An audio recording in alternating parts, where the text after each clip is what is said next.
Hello મિત્રો, જય માતાજી મિત્રો. હું છું આપનો પરમ મિત્ર વાઘેશ ગઢિયાની. મિત્રો આજે આપણે પહોંચી ચૂક્યા છીએ હજારો લોકોનું આસ્થાનું કેન્દ્ર એવા ભીમપુર મુકામે. મિત્રો આ ભીમપુર ગામ આવેલું છે મહેસાણા જિલ્લાના સતલાસણા તાલુકામાં. મિત્રો ભીમપુર ગામમાં એક મોટું વરસંગ તળાવ આવેલું છે અને આ વરસંગ તળાવના કિનારે શ્રી નારસંગાવીર મહારાજનું બહુ જ વર્ષો પુરાણું મિત્રો જૂનું મંદિર હતું. એની બાજુમાં નવીન મંદિર બનાવવામાં આવ્યું છે. સામે તમે જોઈ રહ્યા છો અલૌકિક અને સુંદર મંદિર આપણને દેખાઈ રહ્યું છે. મિત્રો ખરેખર ખૂબ સુંદર અને ભવ્યથી ભવ્ય અહીંયા મંદિર બનાવવામાં આવ્યું છે. મિત્રો અહીંયાનું વાતાવરણ ખરેખર ખૂબ જ સુંદર અને કુદરતી વાતાવરણ છે.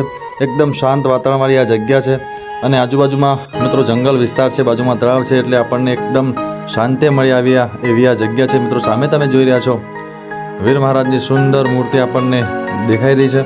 મિત્રો આ સામે તમે જે જોઈ રહ્યા છો એ નવીન મંદિરમાં મૂર્તિ હતી ને હવે આપણે જૂના મંદિરે જઈ રહ્યા છીએ.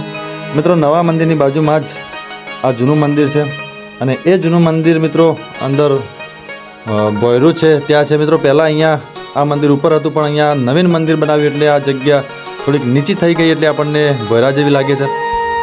મિત્રો એવું કહેવાય છે કે આ વીર મહારાજે જો કોઈ અહીંયા માનતા બાધા રાખે છે તો વીર મહારાજની અચૂકથી મનોકામના પૂરી કરતા હોય છે.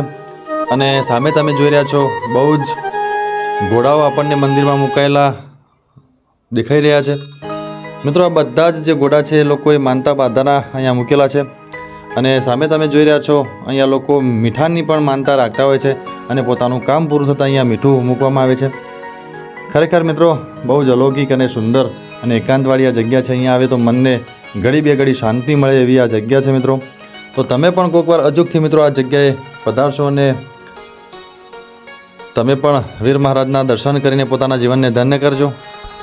મિત્રો અમારી ચેનલમાં અમે તમને આવા જ સુંદર અને સરસ સરસ વિડીયો બતાવવાના છીએ, તો અમારી ચેનલને ખૂબ જ સપોર્ટ કરજો અને આજ સુધી જેવો સપોર્ટ કર્યો એવું કાયમ સપોર્ટ કરતા રહેજો. મિત્રો તો આવા જ સુંદર અને સરસ વિડીયોમાં આપણે ફરીથી મળીશું ને નવા નવા લોકેશનો તમને બતાવતા રહીશું ને નવા નવા ઇતિહાસો તમને જણાવતા રહીશું.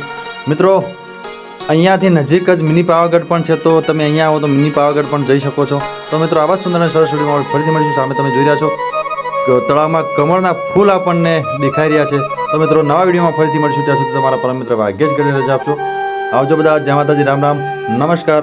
આવજો મિત્રો, જય માતાજી.